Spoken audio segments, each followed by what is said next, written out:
Тројца штитеници на возраст од 16, 14 и 11 години од домот 25 мај исчезнаа, информираат од МВР.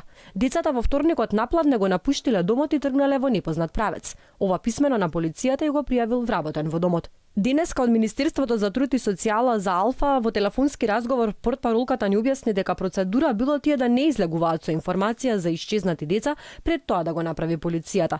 Децата се лоцирани, но се уште не се вратени, велат од Министерството. Министерката за труд и социјална политика Мила Царовска вчера отвораше мал групен дом за деца со воспитно-социјални проблеми, но заборави да спомене оти во домот веќе 2 дена ги нема овие дечиња. Малолетни деца да бегаат од институциите каде што се згрижени, зачести во последниот период во земјава, а за министерката тоа е нешто нормално. Секаде во светот се случуваат, во биолошките семејства се случуваат.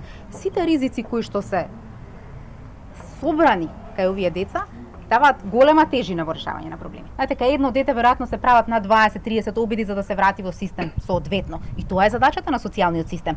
Ние ако успееме кај 70% од децата, ние сме направиле голема работа. Кај 100% од децата не се постигнува ни во скандинавските земји. Изминатиот период во повеќе наврати потврлија згрижувачките центри за деца. Освен исчезнување на штитениците, по неколку недели Европскиот центар за заштита на ромите откри скандалозен случај на детска проституција во еден од домовите за деца во Скопје. Малолетничка на 13 години која била злоставувана и продавана за сексуални услуги остана бремена.